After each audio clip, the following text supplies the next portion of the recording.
Bueno, pues escuchamos una de esas canciones que nos ilustran o nos dan información sobre los sentimientos que provoca muchas veces esa noticia, cómo cae sobre una familia la comunicación de que uno de sus miembros está afectado por un cáncer, Federico. Y ahí, por suerte, tenemos fundaciones como CRIS contra el Cáncer que nos ayudan en ese camino, en la enfermedad, y que además están contribuyendo muchísimo a algo que, desgraciadamente, nos lo han contado aquí muchos de los expertos que vienen, está relativamente abandonado por parte de los gobiernos, que es la investigación. Hay que recurrir a organismos como CRIS contra el Cáncer y fundaciones privadas para que, a través de las donaciones de sus socios, podamos saber un poco más y puedan financiar a investigadores como hacen ellos, porque hay que reconocer que tienen una cartera de futuros premios Nobel entre sus miembros que algún día saldrán en las noticias por haber ayudado a esta causa. A nuestra invitada tenemos a hoy. Marta Cardona. Buenos días, querida.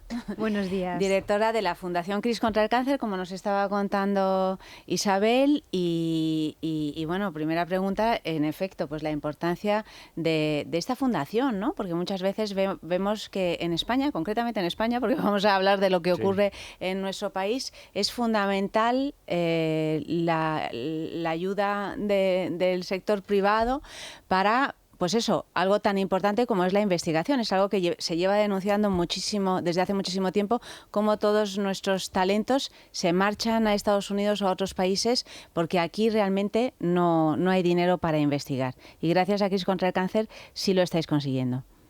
Bueno, pues lo primero, muchísimas gracias. Sí, la Fundación CRIS contra el Cáncer nace hace 11 años con el único propósito de, a través de la sociedad civil, recaudar fondos para colocarlos en aquellos equipos de investigación muy fuertes en España, para que no se vayan, para que desarrollen tratamientos, ensayos clínicos, especialmente para aquellas personas que cuando les cae ese diagnóstico, bueno, pues tengan una oportunidad, ¿no? Una segunda oportunidad, que es la que tuvo pues la persona que fundó CRIS contra el Cáncer, que es una mujer pues de 50 años, que hace 12 años le diagnosticaron un cáncer incurable, le dieron 4 meses de vida y bueno, ¿y qué pasó? Pues que buscando por todo el mundo se trató en el 12 de octubre con un ensayo clínico innovador y salvó la vida. Y durante este tiempo, no digo yo que no haya tenido recaídas, pero ha conseguido como ganarle el tiempo al cáncer y no esperar a que nos lo solucionen desde el gobierno o desde otro sitio, ¿no? Es que además ahí hay una cuestión, Marta, que hablamos ayer con el doctor Casado. En el Niño Jesús también habían recaudado, hombre, no es una cosa tan grande como CRIS contra el Cáncer, que es una verdadera multinacional ya. No. Bueno, pero sí. dice, bueno, hemos conseguido con las carreras 1 millón de euros. ¿Y qué hacemos? Investigar continuamente. Dice, hay decenas de niños con cáncer, que eso lo hemos vivido cuando hemos hecho el programa allí, pero también otros niños que, claro, el otro día contaba Pilar García La Granja de la Fundación Querer, 8 de cada 10 euros que se dedican a investigaciones sobre el cáncer. Claro que es la enfermedad de las enfermedades, pero en cambio los problemas neurológicos no tienen prácticamente nada. Y hay 700.000 niños con problemas neurológicos en distintos grados.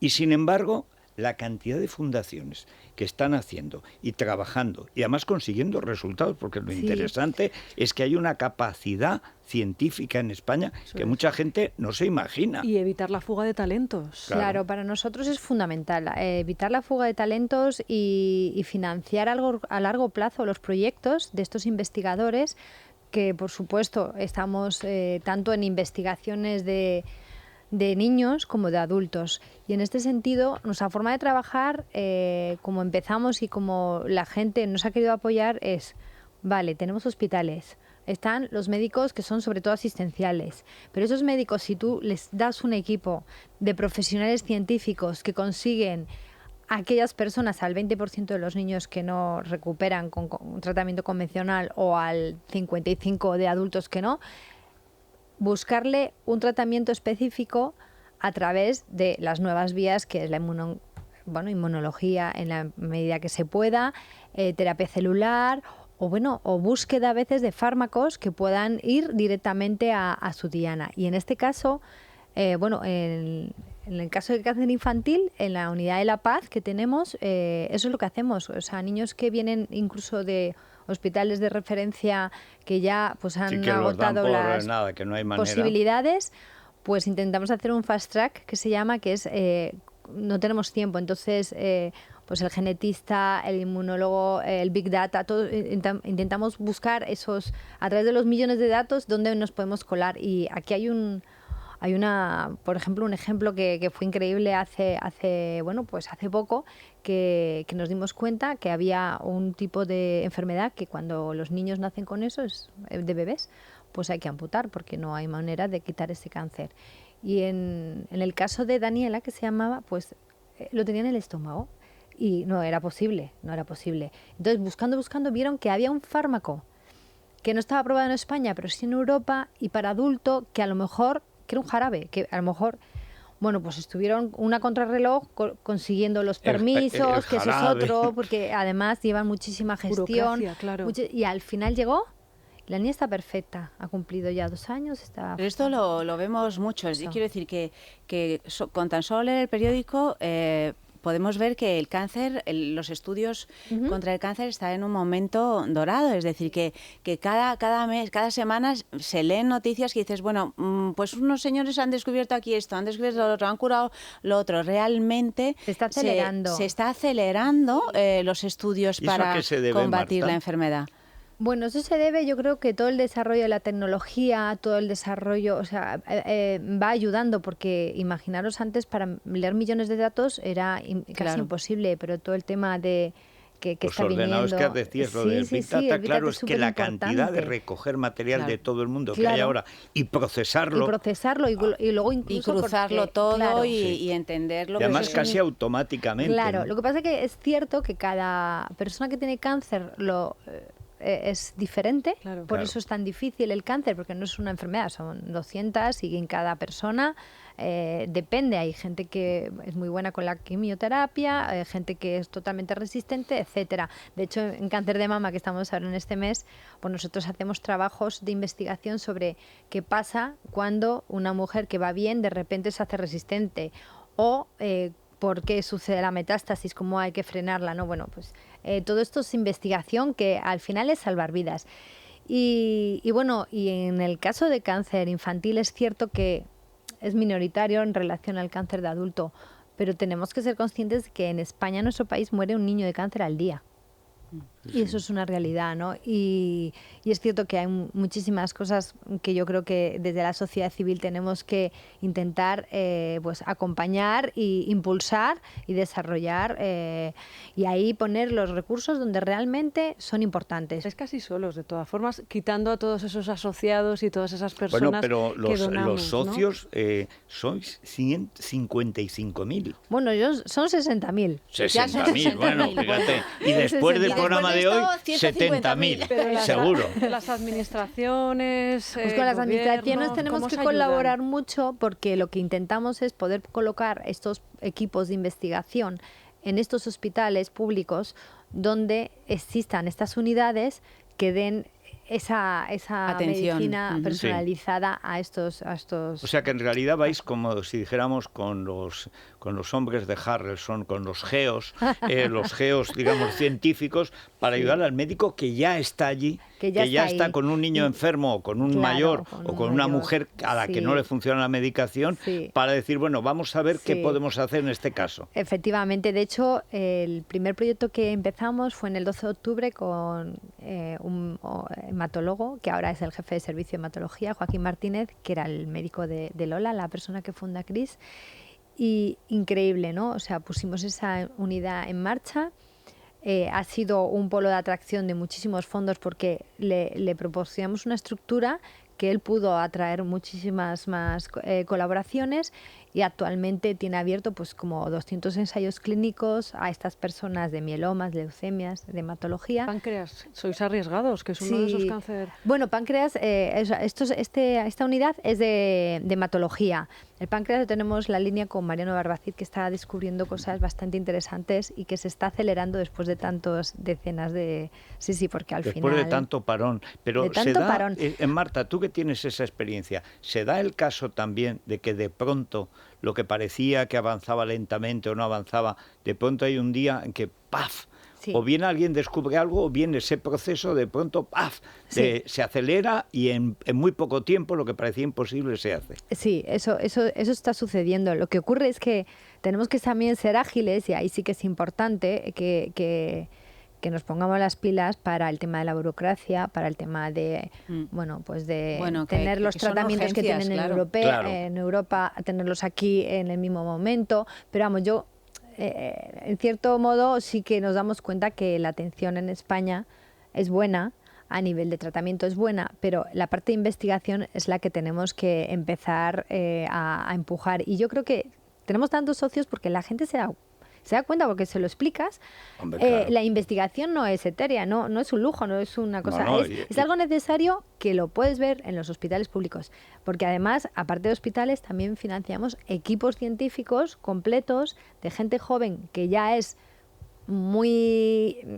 está destacando y que en poco tiempo se puede marchar, y ahí también estamos convocando ayudas pues a nivel europeo de incluso 1.250.000 a 5 años para que desarrollen pues todas esas esos cánceres más difíciles, y aquellos donde realmente haya un resultado que podamos la gente aplicar. que nos está escuchando o viendo ahora en YouTube, que luego esto se sube y lo ven. Bueno, tenemos 530.000 suscriptores en el canal de YouTube. Fíjate. Bueno, pues que se enteren bien, porque hay muchas maneras de participar. Exactamente. ¿Cómo pueden participar en CRIS contra el cáncer? Bueno, pues como decimos, CRIS somos todos. CRIS no es una persona, lo hemos llamado CRIS para acercar de una manera muy humana la investigación a la sociedad civil, porque para que entiendan que la fundación la construimos entre todos, ¿no? Desde los investigadores, los pacientes, las familias y la sociedad. Y damos todas las oportunidades. Desde luego, el socio es el que nos permite de una manera continuada apoyar los proyectos a largo plazo. Gracias a los socios en la pandemia hemos seguido construyendo, manteniendo y creciendo. O sea, impresionante. Luego tenemos, una plataforma digital donde la gente se hace retos. Tú dices, voy a hacer una cena en mi casa y cada persona va a donar 20 euros a CRIS. Yo hago la cena, invito a mis amigos y hago una recaudación. Eso también lo hacemos porque hay mucha gente que quiere colaborar de otra manera diferente. Y luego, una forma que es preciosa también de colaborar es, cuando ya no estamos aquí. Es el cuando testamento. donas vida a través de tu testamento. ¿Cómo? Pues dejando una parte de tu herencia, o dejando tu herencia si no tienes herederos y quieres que salvar vidas a través de ese dinero. Ese dinero se transforma porque hoy mismo ya estamos salvando vidas. O sea, hoy mismo en La Paz, en el 12 de octubre, en otros hospitales de toda España, estamos apoyando con una investigación que realmente está dando resultados. Nos queda muchísimo camino. Luego está la prevención, que eso ya es otro capítulo. Que también, si de verdad hiciéramos caso, tendríamos el 50 menos de cáncer que existe hoy en día. Pero son muchísimas las formas de colaborar, y en temas de testamento estamos muy contentos porque hay muchas personas que han empezado un poco a preguntarse y a llamarnos. Y también hay muchas personas, como ahora se viven 20 años más que nuestros padres y abuelos, o más, que lo han sufrido. Lo han padecido, se han curado, los han curado y quieren ayudar. Claro, es como, cuando tú haces la donación de sangre o la donación de órganos, tú estás dando vida. Claro. Pues el testamento es lo mismo, es cuando, ¿sabes? Es así. Y tienen que entrar en una página, hay que hacer alguna cosa especial. Simplemente entra CRIS contra el cáncer. Sí, lo llamamos CRIS Cáncer, para que sea más rápido, criscancer.org. Y ahí viene pues la forma de hacerse socio, la parte de testamento. También tenemos otra web que es mucho más fácil, que se llama ganaralcáncer.org, porque ganar al cáncer ya la gente también se queda muy rápido. Y esa es más dirigida a los retos, a todo. Sí. Y para nosotros de verdad que es increíble, es una responsabilidad enorme, ¿no? Que una persona te pueda dejar parte de su herencia, que es la última donación que te puede hacer, y para nosotros es lo más increíble, ¿no? Y además que aunque sea una pequeña parte, muchas pequeñas partes hacen mucho, igual que los socios, una pequeña cuota periódica, ¿no? Como digo yo, hace muchísimo. Y la realidad es que la sociedad lo está pidiendo. Hay muchos socios que han empezado a ser socios y luego han padecido la enfermedad y te lo cuentan. bueno, pues el caso de mi hermana. Mi hermana empezó a ser socia, era voluntaria, empezó a colaborar muchísimo, ella es psicóloga y de repente le diagnosticaron el peor de los peores cánceres de mama. Y bueno, ahora está bien, pero bueno, pues... La ha pasado. Pues lo ha pasado y dice, Y ¿quién toda me la iba a familia, decir, Marta, claro, que apoyándote, o sea, que apoyando a la fundación, que era yo socia, que en mi familia tal, y le ha pasado. O sea, se ha es que ayudado a sí misma. Sí, se ha ayudado a sí misma y como decimos con el testamento, ¿no? Cuando entonces un testamento estás, bueno, pues es el testamento con más herederos del mundo, porque somos todos, porque todos nos beneficiamos de la investigación de cáncer. Y desde luego que si hoy tienes un cáncer y tienes un tratamiento bueno, es porque hace 10 años alguien puso dinero para investigar. Puso dinero y estuvo un investigador o un equipo ahí sin parar, y eso es así. Y luego lo que sí que es cierto, que tenemos ahora un problema que estamos viendo bastante importante, es que debido a la pandemia se están haciendo muchos diagnósticos tardíos, entonces están llegando... Sí, porque hay un retraso de año y medio. Entonces están llegando diagnósticos ya muy avanzados y eso quizá, eso es un impacto bastante fuerte que estamos notando. De todos modos, qué importante también es sentir que hay una ayuda, es decir, que uno no está solo frente a una situación de este tipo, sino que hay asociaciones como CRIS contra el Cáncer que verdaderamente te dan las herramientas para sentirte acompañado en este camino, que no es un camino fácil. Bueno, pero lo interesante es lo que transmite también Mm. Marta, que tienen soluciones. O sea, que producen de verdad curaciones, que no son milagros, que es un trabajo científico de hormiguita, pero claro, cuando llevan muchos años, las hormigas al final hacen un hormiguero Pero enorme, imaginaros además una cosa que nos pasó hace 2 semanas, hicimos los premios CRIS, que son los premios que damos a la sociedad civil por hacer cosas de investigación. Y también se lo damos a familias. Y dentro de esas familias, pues están niños que a través de la unidad de CRIS de terapias avanzadas han conseguido salvar la vida, y también tenemos familias a niños que no han llegado a superarlo, pero que las familias han cogido el testigo y siguen han dicho, ayudando. Nosotros vamos a seguir apoyándoos y a recaudar fondos y a hacer cosas, y eso es espectacular. Bueno, Marta, Gracias, pues Marta. muchísimas gracias. Enhorabuena por este trabajo. Estoy seguro de que a partir de ahora pues salga más. O sea, si estabais en 60, tenemos que ir a 70.000. Tenemos menos, que ser más, porque de verdad que tenemos muchos proyectos y que al final con recursos, o sea, es una ecuación de tiempo o recursos. Cuanto más recursos, menos tiempo. Y así ha sido en el COVID. Así que muchísimas gracias, Federico. Gracias, y a todas Marta. Gracias. Hacemos una parada. Una paradita. Es la mañana. Es radio.